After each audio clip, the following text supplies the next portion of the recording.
Caressing the ball to Iniesta. He has Villa outside. Oh, plays it inside. Great tackle, but no, he's finished off by Xavi.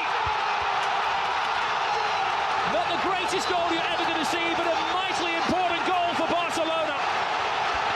A huge slice of luck gives Barcelona the lead. It is a slightly lucky goal, Rob, but to see Xavi that far advanced up the pitch, he broke the offside trap. He's fortunate, he's alert with the finish. But Real Madrid were defending deep. Talk of Barcelona. More than one touch. Pedro. Xavi has it. It was a foul off the ball by Marcelo, acknowledged by the referee.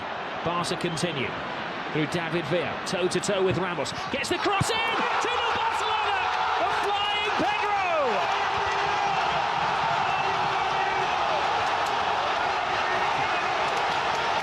Jose's not smiling now.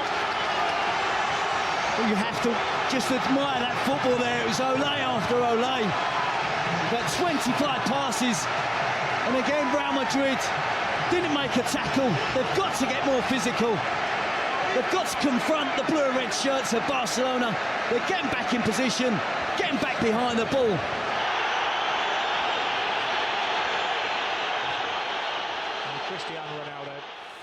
甚至呢，今天是会产生一些比较剧烈的。上帝透过一场突如其来的大雨，打乱了我们原本安排好的露营行程，但他却没有打乱他对我们生命的计划。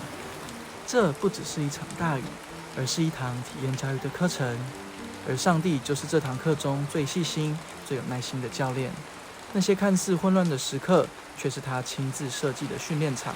他让我们经历不变，却学会感恩与团结。